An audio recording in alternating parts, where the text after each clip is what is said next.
La société est une forme d'organisation fréquente chez les animaux. Unis par des services réciproques, un ensemble d'individus s'organisent en vue de leur intérêt commun. L'homme, par exemple, au cours de sa jeune histoire, a inventé de multiples modes de vie collective. Malgré la diversité des sociétés à travers le monde et les âges, les systèmes d'échange se résument en 3 grandes catégories. La réciprocité, aussi appelée économie du don, la redistribution et enfin le marché. Si les premières formes de monnaie apparaissent 5000 ans avant notre ère, tous les systèmes économiques reposent principalement sur la réciprocité et la redistribution. Jusqu'à la fin du Moyen Âge en Europe, les échanges marchands restent secondaires. L'économie marchande prend alors progressivement le pas pour atteindre la suprématie qu'on lui connaît aujourd'hui. La monnaie n'est plus un moyen, elle devient le but ultime des individus dans la société de marché.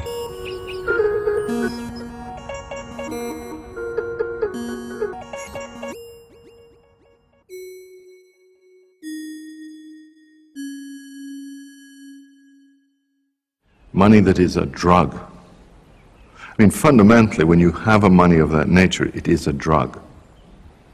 Because the way that an addiction happens is when there's something I need, and I'm not sure I can always get it, so I'm always looking for it, always looking for it, always looking for it. And if you look at what our society has become, it has become utterly addicted to the pursuit and the acquisition and the control of money, to the detriment of what that money could enable in our society. So we have to cure our addiction.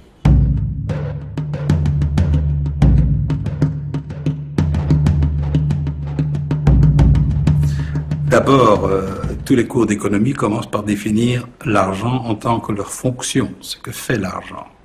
Mais ils ne définissent jamais ce qu'est l'argent. La monnaie, c'est normalement un moyen pour faciliter l'échange et la création de richesses. C'est un fluide. La monnaie, c'est ce qu'on pourrait définir comme une institution sociale. C'est quelque chose qui se construit dans une société et qui a un rôle de lien social. When we say that money really is information, we are pointing to the point that it's like a centimeter, it's like an hour, it's like a degree centigrade. And we are not short of measures. Une autre manière d'avoir l'argent, c'est une croyance. En fait, c'est une croyance que d'autres gens vont croire. J'accepte ce bout de papier parce que je sais que d'autres gens vont accepter ce bout de papier.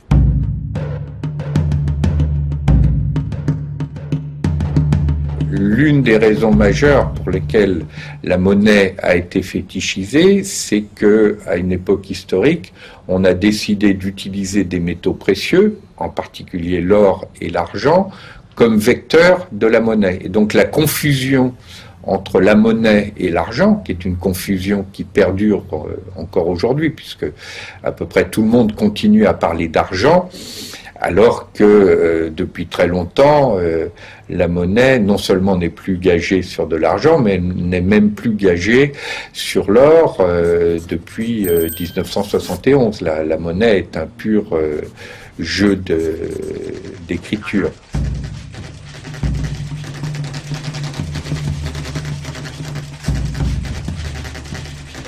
The society is made up of people competing to find this scarce money. And I think that is the core of the problem, that we have misunderstood what money is, and we have created a scarce money, and we compete. Now that leads to poverties in community. It leads to that if somebody is rich, it means others are poor. It leads to the destruction of the environment, because to get the money, well, I'm sorry, I had to cut all these trees, but I need the money. So people will do terrible things for money. They will kill for money. Now, that is absurd. Who killed for a centimeter? Who killed for a degree centigrade? La monnaie est un phénomène complexe, non réductible à un rôle d'outil. Néanmoins, il convient d'en rappeler les 3 fonctions basiques. la monnaie est mesure de valeur, c'est une référence commune. Elle est moyen d'échange. Et enfin, réserve de valeur, elle permet de différer les échanges dans le temps. Si la monnaie devient une fin en elle-même, et si elle prend de la valeur au fil du temps, grâce à l'intérêt qu'on posait, bien évidemment les possesseurs de monnaie vont avoir un pouvoir de domination sur ceux qui n'en possèdent pas ou qui en possèdent moins. Et on retrouve la question de la double face de la monnaie. Dans sa face positive, la monnaie est une source de pacification et de facilitation de l'échange. Dans sa face négative, c'est une source de rapport de domination, voire de guerre. C'est la logique de guerre économique. Si je crée un outil d'épargne, par définition, en accumulant, j'en prive d'autres. Donc c'est un moyen de... ça rend la monnaie plus rare pour d'autres pour faire des échanges. Et aujourd'hui également, le fait que nous avons les monnaies comme un outil de spéculation rend impossible qu'elles soient aussi un standard de valeur. Imaginez l'aberration qui se produirait si d'autres instruments de mesure, comme les kilos et les mètres, on décidait que leur possession était un bien en soi et qu'on avait une bourse des valeurs des kilos et des mètres qui chaque jour évoluerait en fonction de la demande de kilos et de mètres. Ça serait une aberration.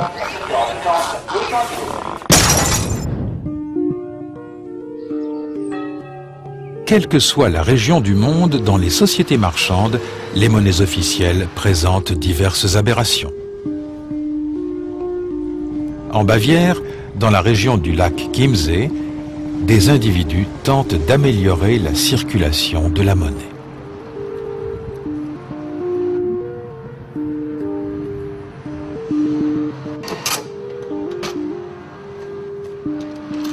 Also wir sind ein Betrieb, eine Landwirtschaft und Bäckerei aus der Region. Wir arbeiten seit 1979 im biologisch-dynamischen Bereich und liefern da in diesen Laden her Brot und Kartoffeln. Und die Chiemgauer Währung ist natürlich für uns jetzt insofern eine ideale Alternative zum Euro, weil wir damit die Geldmittel in der Region belassen und damit die Region fördern. Le Chiemgauer est une monnaie complémentaire émise par l'école Waldorf de Prien. Christian Galleri, professeur d'économie, est l'initiateur de ce projet. Ja, also ich habe mich mit dem Wirtschaftssystem auseinandergesetzt und einfach festgestellt, dass es eine ganz starke Tendenz gibt, größer zu werden, dass vieles konzentriert wird an Standorten irgendwo in der Welt und dass weltweit eine Konkurrenz entsteht, die den Regionen halt auch nicht gut tut. Es ist ja so, dass hier in der Region ja durchaus dass die Region relativ wohlhabend ist und dass es eigentlich gar nicht so wenig Geld gibt. Hier in der Region haben wir eher die Situation gesehen, dass das Geld nicht richtig verwendet wird und dass das Geld nicht richtig im Umlauf ist. Also ich heiße Sophia und bin 15 Jahre und gehe auch in die 9. Klasse. Es sind 11 Schüler hier tätig. Und das hat jeder einen Bereich, oder es gibt halt so zum Beispiel Design oder Produktion.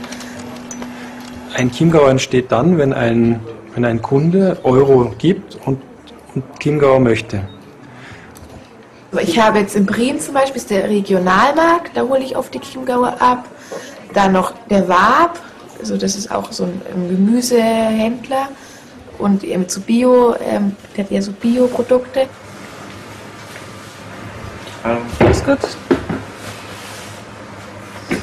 Es ist alleine diese Bewusstseinsbildung, die hinter dem Chiemgauer steckt, allein diese Aufklärungsarbeit, dass wir uns hier in der Region nur durch gegenseitige Hilfe und Unterstützung auch weiterbringen können. Der Anderlbauer, der also seinen ganzen Käse, den er zu uns liefert, also den Bedarf, den wir hier so haben,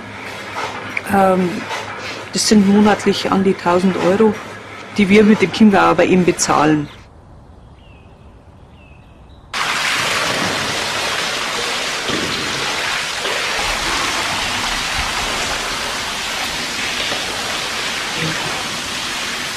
Wir bezahlen die Milch in Chiemgau, wir bezahlen das Urlaubs-Weihnachtsgeld in Chiemgau und meinen privaten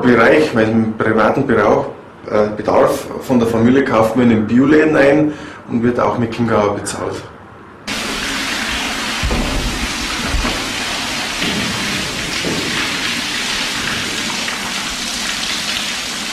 Ich finde es einfach wichtig, dass man im Chiemgau eine, in Anführungszeichen, eigene Währung hat. Wenn ich jetzt, also Sportkleidung kann man bei uns in der Nähe, gibt es ein Geschäft, das heißt Sport Erhard, kann man auch mit Chiemgau bezahlen und das ist einfach ganz praktisch. Seit wir den Chiemgauer nehmen und auch ausgeben, seit der Kreislauf geschlossen ist, ist das Produktionsvolumen um 10% gestiegen, von 0 auf 10% von unserem Jahresumsatz und wir haben dadurch auch 2 Personen einstellen können. Mir ist es zuwidergestrebt, dass ich meine kleine Käserei, also meine kleine Produktion deutschlandweit verkaufen muss. Es würde eigentlich ohne hohen Energieaufwand auch in der Region funktionieren. Und seit der Chiemgau eingeführt ist, seit dieser Kreislauf geschlossen worden ist mit der Bezahlung, seitdem bleibt auch der Käse in der Region. Wir haben die Entwicklung überregional, dass diese kleinstrukturierte Vielfalt eher wegbricht. Der Trend geht zu großen Gewerbegebieten, großen Konzernen, multinationalen Konzernen und diese heimischen Geschäfte, an denen sehr viele Arbeits- und Ausbildungsplätze hängen, haben zunehmend Schwierigkeiten, sich auf dem Markt zu behaupten.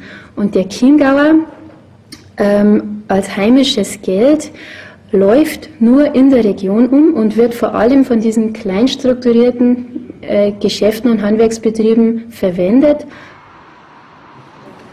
Ein Gutschein läuft immer ein Vierteljahr, also bis zum Quartalsende. Und dann wird er zunächst ungültig und dann können die Kunden bei der Ausgabestelle eine Marke kaufen und kleben diese Marke auf den Gutschein. Die kostet 2% vom Gutscheinwert, also bei einem Chiemgauer 2 Cent oder bei 10 Chiemgauern 20 Cent. Und dann ist er wieder gültig und dann geht er wieder herum. Und das sind ja kleine Beträge, die tun niemandem weh, aber trotzdem weiß jeder, ups, da ist eine Gebühr, das will ich vermeiden. Wir werten die Chiemgauer mit den Marken hier auf, das heißt so ungefähr, dass wir sie wieder gültig machen. Und die Rolle der Marken zeigt nur, ob der Chiemgauer noch gültig ist, dass man ihn noch benutzen kann, oder ob er schon abgelaufen ist, so dass das jeder sehen kann, auch der im Laden, der das dann irgendwie den annimmt, den Gutschein. Also dieses System, dass das Geld im Quartal 2% verliert, das ist für uns eigentlich nur positiv, denn das bewegt die Leute auch im Quartal das Geld wieder auszugeben und nicht etwa unter dem Schlaf, unter der Matratze aufzubewahren und darauf zu schlafen. Es sind jetzt etwa 25.000 Chiemgauer im Umlauf. Und wir wissen jetzt schon, dass der Chiemgauer 30% schneller umläuft wie der Euro. Der Chiemgauer ist eine Ergänzung zum Euro, also keine Konkurrenz, sondern eine Ergänzung, und es ist auch keine eigene Währung oder kein eigenes Geld, sondern im Prinzip ist die Idee, dass man den Euro nimmt und an die Region bindet und die Spielregeln des Euro verändert. Les monnaies qui sont basées, qu'on achète à partir d'une monnaie normale, comme le Chiemgauer, ont comme avantage que l'acceptation générale parmi les gens et aussi dans les magasins. Mais la création de l'argent sera toujours encore en rareté, puisque par définition tout le monde n'a pas assez d'euros.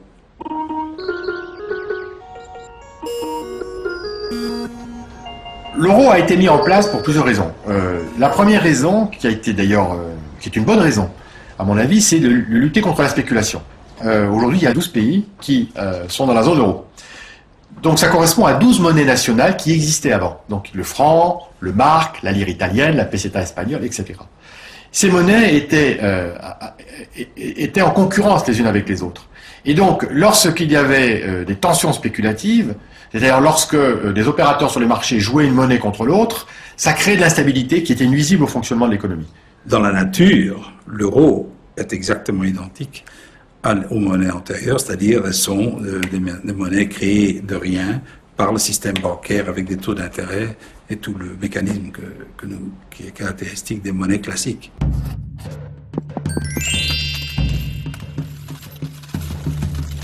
Parce que la plupart des gens pensent que, par exemple, ce sont les gouvernements qui créent l'argent. Non, ce n'est pas le gouvernement doit emprunter l'argent, comme n'importe qui d'entre nous, quand on a besoin d'argent. Ce ne sont pas non plus les banques centrales. Les banques centrales s'occupent d'imprimer les billets. Mais comme je viens de vous dire, ce n'est pas les billets qui forment le gros de l'argent.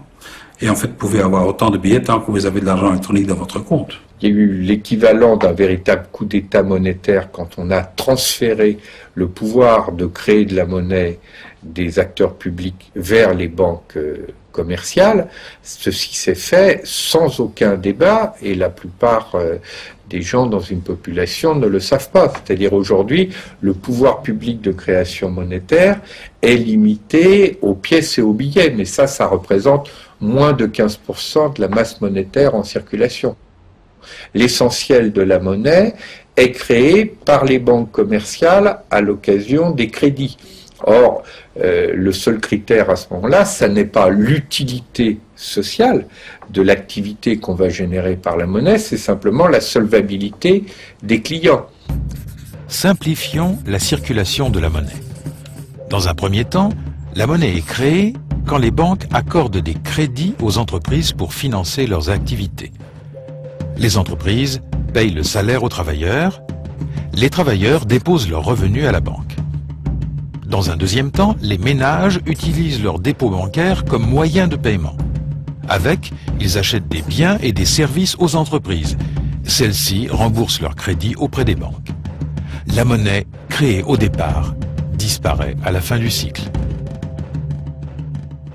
Une des grandes illusions de la théorie économique, c'est l'hypothèse que l'argent est neutre. Que l'on prétend, en fait on ne le dit jamais, mais c'est l'hypothèse qui est sous-jacente à l'ensemble de la théorie, qu'une monnaie est invariablement neutre, c'est-à-dire qu'elle n'affecte pas les genres de transactions qui sont effectuées, ni les relations entre les gens qui participent dans ces échanges. À quoi ça sert que j'ai le pouvoir d'échanger avec des groupes de personnes qui vivent à 10 000 km de chez moi si le fonctionnement de la monnaie a pour effet de placer en situation de chômage, de pauvreté, voire de misère et d'exclusion des personnes qui vivent à quelques centaines de mètres de chez moi? Et je pense que la monnaie n'est pas neutre. Pourquoi ? Parce que justement, la manière dont la monnaie circule, la manière dont elle est gérée par les banques et par les autorités monétaires, a un impact direct sur l'activité économique et bien plus sur la société, le fonctionnement de la société, par exemple, encore une fois, sur les questions de répartition des richesses, sur la question des inégalités, sur la question de l'emploi, par exemple. L'une des raisons pour lesquelles nous nous trouvons aujourd'hui avec une absence de politique monétaire européenne, elle est directement liée au fait que la Banque centrale européenne est prétendument indépendante, mais en réalité elle est indépendante des processus démocratiques, mais elle est totalement dépendante des marchés financiers. Les autorités publiques renient l'implication de la monnaie dans l'organisation de la société. Elles abandonnent leur pouvoir d'émission et de contrôle aux financiers et aux banques privées.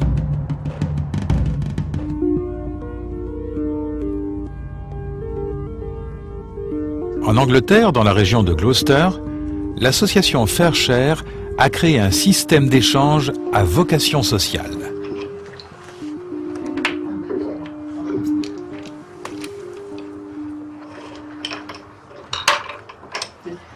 Meeting like this for games like this is through FairShares. So that's 4, that's on the double. 4, So that's 4, 5, 6, 7. Yes, 14. what is that letter 14. There? As when my mother came to live with me a few years ago, she moved from Brighton because she wasn't able to live on her own anymore. And she came without really knowing many people around, so I contacted Julie at Fair Shares and Julie suggested that we should have little groups of people here for a meal, which I liked the idea very much. I enjoyed it very much indeed. I'm so glad Jane organised it. I enjoy playing Scrabble, and I enjoy having tea here and biscuits and the lunches. And the lunches, yes, very much. And it makes such a big difference, really, to my life. We earn credit points with that, and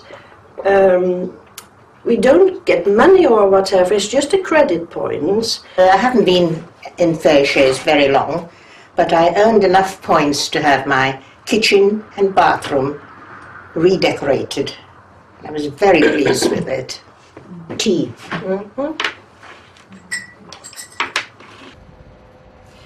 My name's Julie Baxter, and I manage the Gloucester Time Bank, and this is Riaz Lamalia, who is our time broker.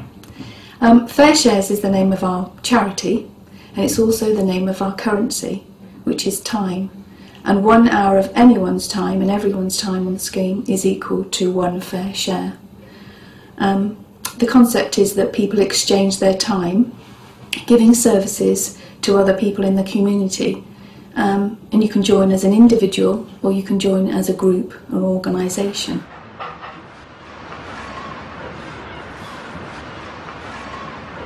We started in 1998 in Stonehouse, which is a town just on the outskirts of Gloucester, where there was a lot of elderly people and a lot of young single parents, and they'd never mixed together. So it was seen as a community development tool in those days, a way of bringing those groups together, of demonstrating that each had something to offer the other. We have about 220 individual participants, and then we have about 30 organisations who are part of the Time Bank. Riaz and myself are paid workers. We're funded by the Time Limited Fund, and our roles are my role is to manage the scheme and also to develop new project areas and to recruit. And Riaz shares a little bit of that, but Riaz's responsibility is to run the Time Bank. They phone me and they may say, I need some shopping done, maybe next week, I'm a bit desperate, or can you get me a lift or something? So what I do is, there's a basic search function on Timekeeper, and we put in information about who the person is, what they're looking for, what service they need, so let's say shopping in this case. And you just do a simple search and it brings up a list of all the people who can provide that service. Mm-hmm. And then what my job is to then do is look at this list and see if I can find the most suitable candidates, because there may be people who are working, there may be people who are busy, there may be people who are elderly, can't do too much, and so I have to make sure that the people I find are suitable and are willing to do it. And we engage lots of different types of people, so we also support people, for instance, with mental health needs or physical disability, and carefully place them with services and to help other people to help improve their confidence and well-being. We've had all this cleared out. Yeah. There's been some planting over here of the daffodils. Yeah. What we need is where the dead growth is, all the way along, all the dead stuff here, just basically needs to be ripped out. All of this needs to come out. Yeah, I'm just cutting this pushback. They want it done, apparently. Just doing the best as I can.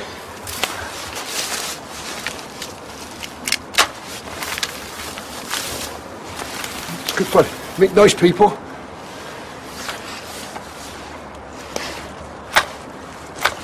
It passes the time away.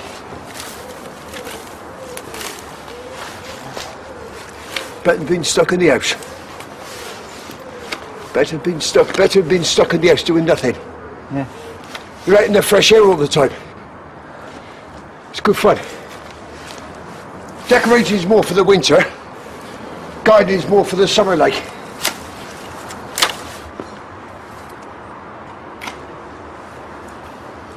I spend my hours doing things for the people, but I got loads of credits. I haven't got nothing in return yet. but nothing hasn't come to my mind yet. I'll think of something though. Like maybe taking up driving lessons or something like that. That's one in return.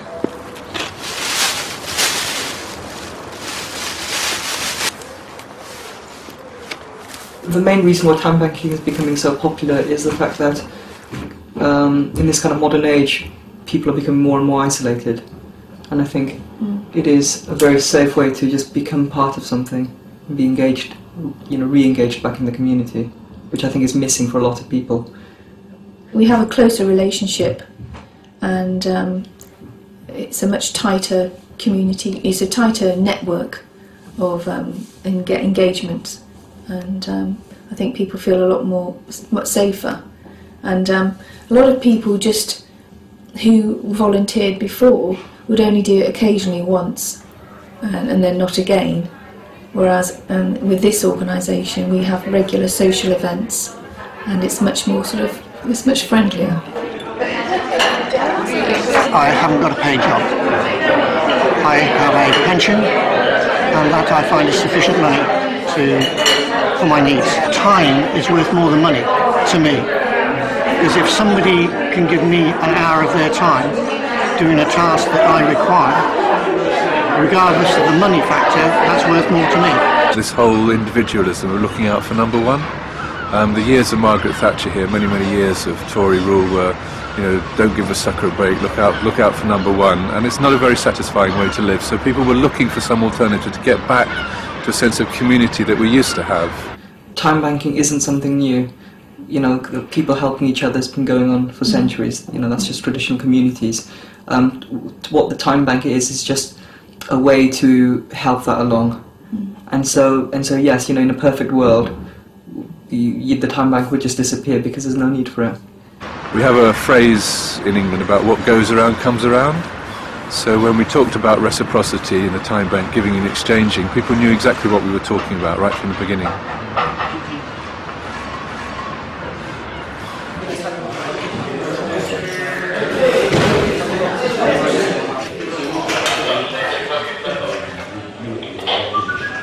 My name's John. And we've been working on this bike for one day, and you've just got to make sure it's safe for the third world countries to take the bikes, and so it's just a matter of getting the bikes up together so they're safe to ride. I'm just basically repairing, well, we take the bikes apart, make sure they're all right, and repair them so they're like at a standard where people can use them in like a different different country where people haven't got, you know, transport or anything. These get sent there, we fix them, make sure they work all right, and get sent over there so people can use them, basically. You know what I mean? Yeah, we paid a little bit, but I'm not worried about the money. It's just that it gets us out of the cells and it keeps us active, you know. So we're doing some work. I'd rather be doing work than I would be stuck in the cells all day, you know. Whereby a prisoner in year, as well as working on the bicycles, would earn hours, and those hours could then be spent by the prisoner's family, if they lived locally, obtaining other services that, because the breadwinner was in prison. I'd probably give it to somebody less fortunate than myself, you know, like an old age pensioner or somebody who needs it, you know. I don't need it myself, but I'll give it to somebody who needs it more than me. Hope to do a bit when we get out, do the same sort of thing. Like I drive on the out, so I'll do a bit of driving, like on a Saturday morning. So I normally drive on the continent in your country or wherever, and drive big trucks. When I'm home, I just drive a minibus, help people around that way. The most important part of our project with the prison is to have links for the prisoners outside of the prison. There are now 69 time banks spread right across England, from Scotland down to Cornwall, in rural areas, in urban areas. A lot of them are involved in health promotion, in people being active and getting out and doing things, and thereby improving their health, not staying at home, getting depressed. People are introduced on the scheme and they perform assignments and record their credits, but of course they develop friendships, and then they help one another outside of the time bank as well. I think it will never replace traditional money. I don't think it will ever. I think it runs in parallel very successfully. I don't think there'll ever be a problem because we'll always need money, because with time banking, for tax reasons, you're not able to exchange goods. That we've got to start redefining work. We've got to stop having money define value for us, so that if something's worth something in the marketplace, it's because it's scarce. But the abundance of skills we have out there are valuable on a human level.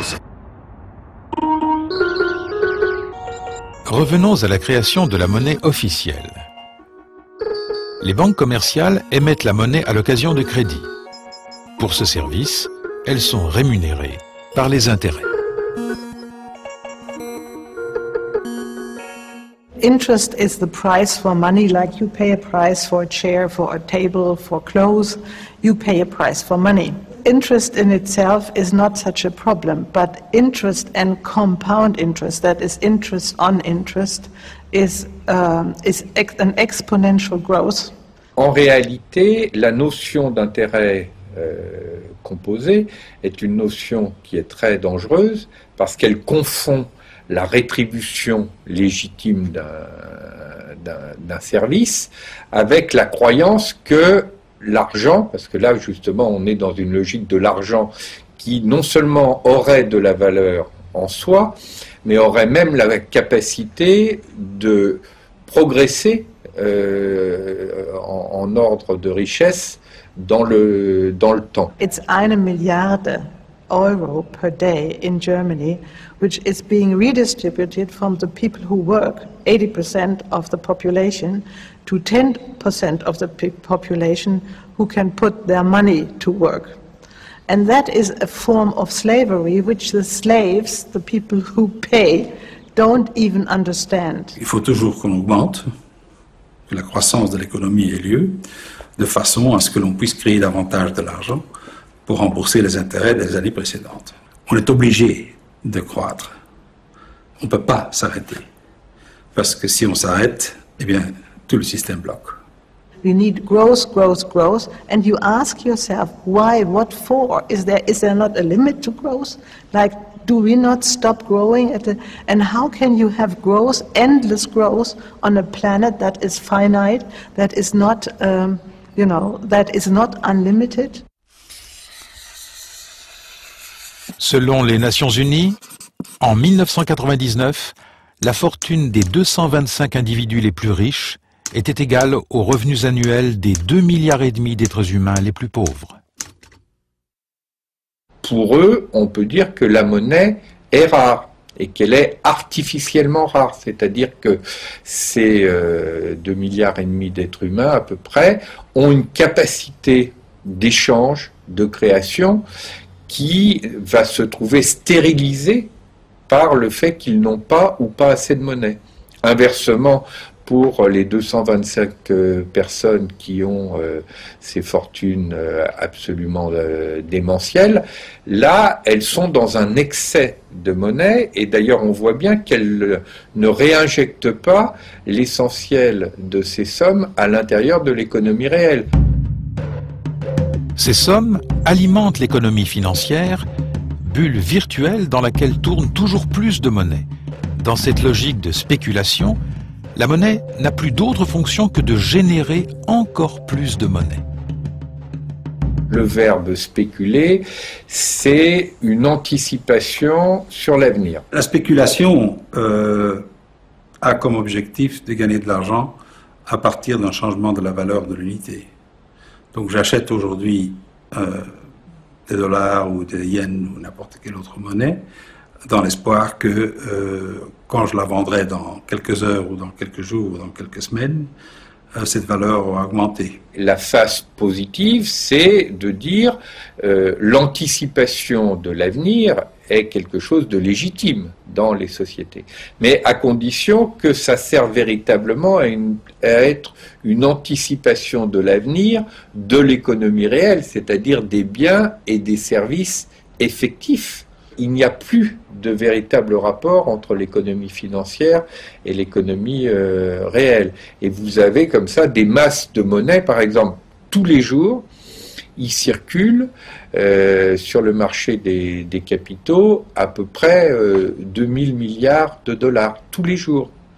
Alors que le commerce mondial proprement dit, donc qui lui correspond à de l'économie réelle, c'est 8000 milliards de dollars par an.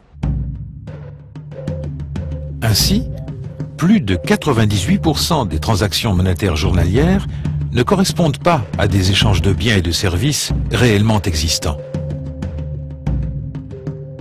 On pourrait dire que, au sens global du terme, il y aurait suffisamment de monnaie, il y en a même probablement trop, mais à condition de recycler cette monnaie de l'économie spéculative dans l'économie réelle. Les CEL sont les systèmes d'échange complémentaires les plus répandus. Ils sont présents dans de nombreuses régions du monde. Ah oui, tu coupes les oreilles? Sur les oreilles, mais tu me laisses devant. Oui.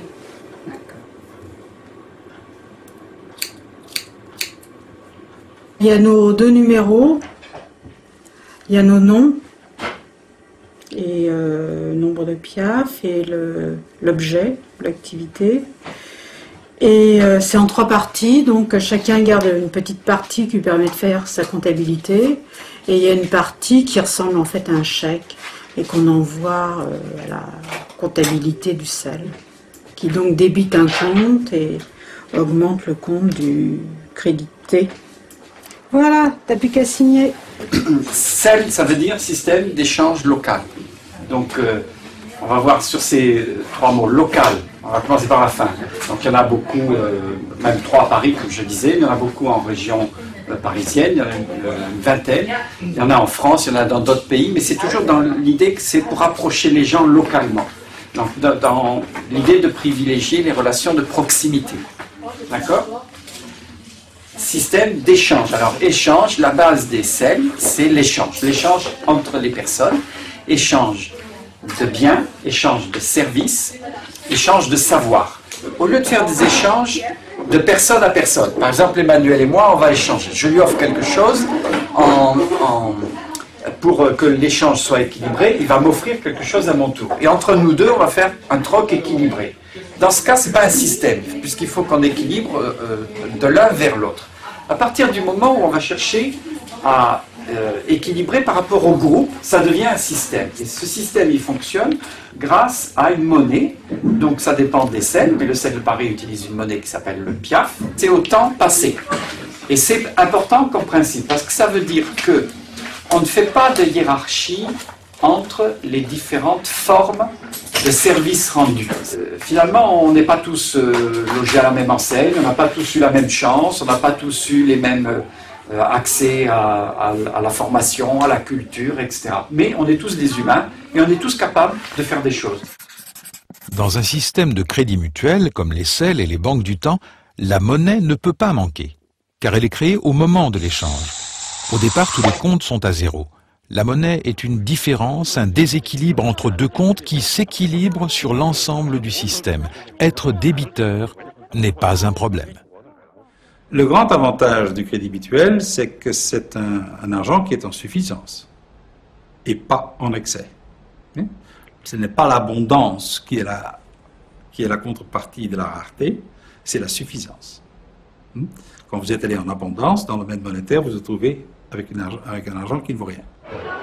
Régulièrement, on édite un catalogue des offres et des demandes de tous les adhérents, avec des mises à jour régulières et les contacts de chaque adhérent pour que les gens se rentrent en relation directement les uns avec les autres. Et voilà, et puis c'est eux qui créent en fait l'unité d'échange. Ils s'entendent entre eux à chaque échange, ils sont responsables de leur échange. Le CEL se contente de faire circuler l'information. Et pour un certain nombre d'échanges, c'est le temps passé. Mais après, ça peut se négocier de gré à gré, c'est-à-dire combien tu offres, combien tu veux, combien je te donne, etc. Non, je ne défais rien. Alors, attention, je vais te ressortir ma manche. Voilà. Je vais les coudre, ça.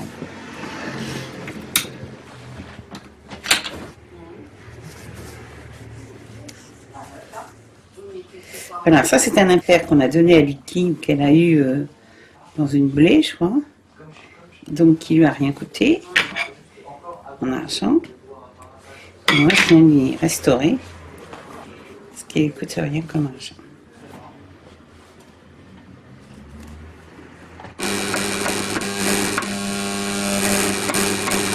Pour pouvoir consommer, il faut avoir de l'argent. Pour avoir de l'argent, soit il faut avoir une fortune personnelle qui permet de dépenser l'argent, hein, soit il y a l'obligation de travailler énormément pour avoir énormément d'argent. Moi, j'ai pas envie de vivre comme ça, j'ai pas envie de fonctionner comme ça.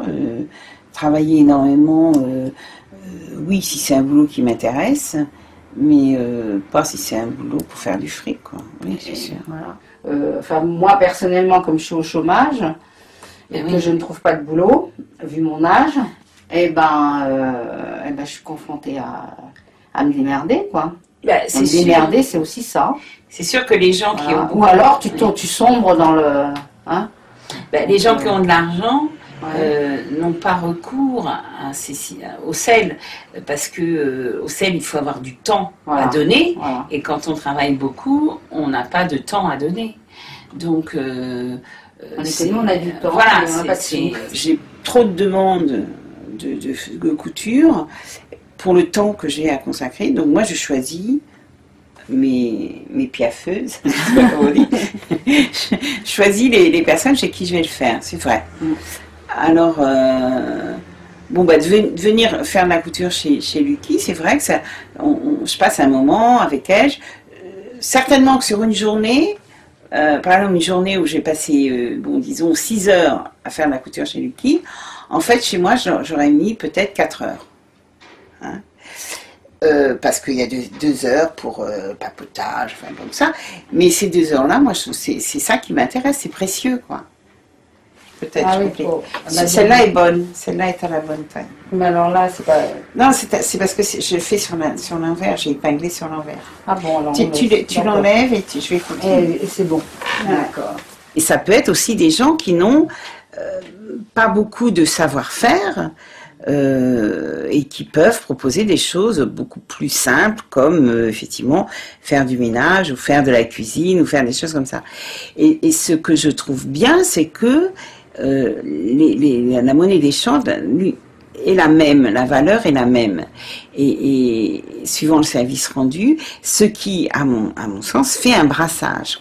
60 piastres de l'heure, pour moi, c'était pas assez, quoi. Donc moi, ce que je fais, c'est que quand on me fait justement du ménage, eh bien, je donne beaucoup plus parce que j'estime que ça vaut plus que 60 piastres. Ce qui fait que moi aussi, quand on me demande des services, je demande en conséquence ce que je pense, ce que ça vaut, quoi. Non, moi j'ai pas du tout l'impression que c'est de l'argent parce que je ne fonctionne pas dans ma tête comme si c'était de l'argent. Ça fait combien de temps que tu fais partie du sel 4 ans. Ouais. Moi j'ai encore du mal. J'ai du mal parce que on est complètement conditionné à l'échange avec de l'argent. Et c'est vrai que j'ai encore du mal pour des objets. Au début, on avait peur. On voulait pas dire que c'était de l'argent parce qu'on voulait pas être embêté. Et puis après, on s'est dit que finalement, on retrouvait une fonction de l'argent primitive avant qu'on arrive à ce qu'on appelle l'usure, enfin les intérêts, le fait que l'argent rapporte de l'argent par lui-même. Pour accorder la priorité à l'échange, il ne faut pas que la monnaie soit source de spéculation. Et on accorde la priorité à l'économie locale par rapport au phénomène de déterritorialisation que l'économie financière produit.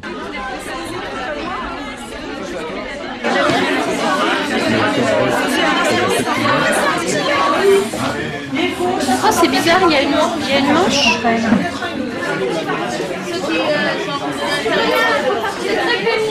Je m'appelle donc Thérèse, je suis au sel de Paris depuis 8 ans, j'ai apporté des habits, Donc soit les gens me les achètent en piaf, qui est la monnaie d'échange, soit on fait carrément un échange, un objet contre un objet, un habit contre un habit. Donc j'aime bien, c'est une possibilité de communiquer aussi en même temps. On remet en circulation énormément d'objets usagés. En fait, c'est une manière aussi de redonner à ces objets une deuxième vie, tout en valorisant ce recyclage et de lutter aussi contre notre société qui nous encourage toujours à acheter du neuf, à consommer, à renouveler. Moi, je me suis habillée pendant un an, j'ai rien acheté, je me suis entièrement fournie en vêtements d'occasion dans le sel. On trouve presque tout dans le sel de Paris. Je connais des gens qui ont vécu pendant plusieurs mois en se logeant à droite à gauche comme ça grâce au sel. Hein. Alors le seul truc qu'on ne trouve pas encore, et d'ailleurs on s'est fait engueuler en conseil d'administration, c'est à manger. Alors ça, régulièrement on se fait prendre à partie qu'il n'y a rien à bouffer dans le sel de Paris. Quand vous allez demander dans un magasin combien d'heures pour une douzaine d'œufs, le type va commencer à demander comment il faut calculer ça, quoi. Hein. Donc ça c'est une plus grande résistance pour entrer dans le commerce normal. Par contre, l'avantage d'une unité en temps, c'est qu'évidemment elle fonctionne le mieux dans des services. C'est marginal au sens au poids que ça pèse dans l'ensemble de la société.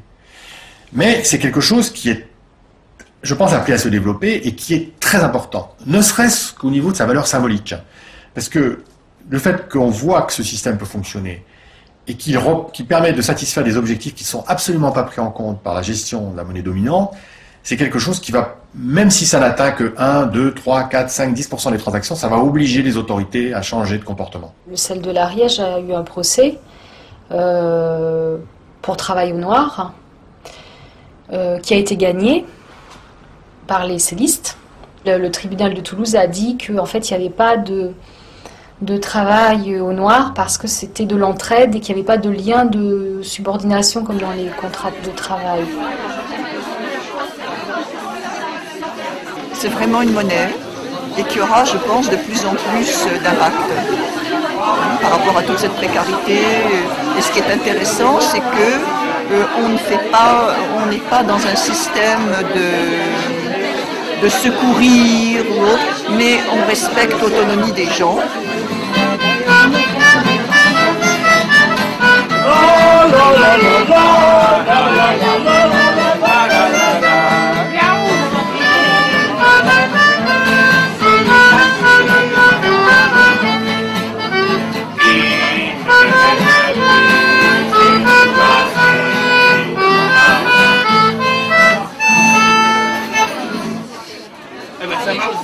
L'entraide, effectivement, ça peut faire concurrence au monde du travail, mais le soleil, ça doit faire concurrence aussi aux marchands de chandelles, et puis les plantes qui se reproduisent spontanément, ça fait concurrence aux multinationales de l'agroalimentaire qui vendent des plants stérilisés et tout ça, mais c'est normal, et voilà.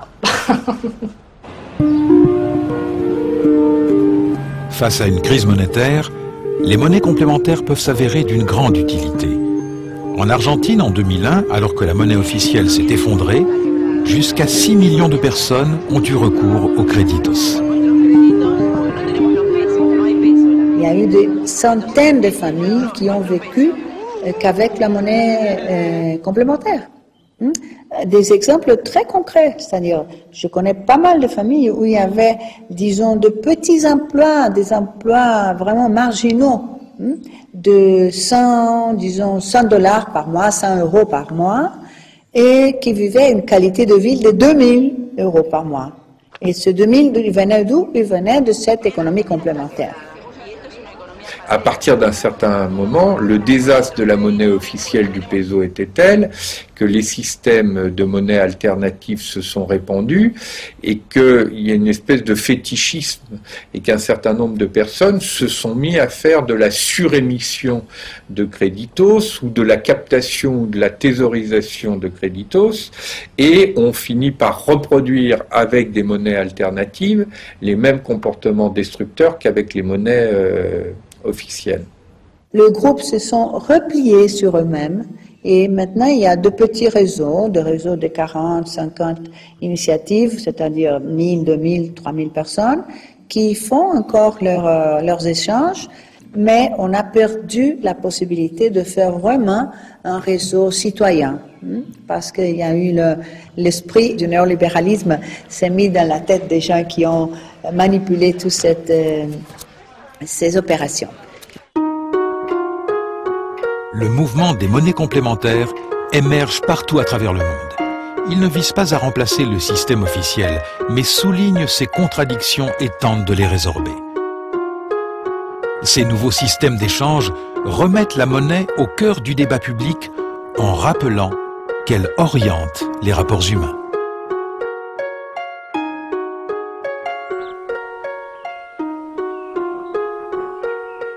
Toute cette formule d'économie solidaire dont les monnaies complémentaires s'inscrivent sont une façon de voir l'économie d'une nouvelle façon, c'est-à-dire une vraie économie, c'est-à-dire des règles pour gérer la maison qui est la planète, la maison comme en tout.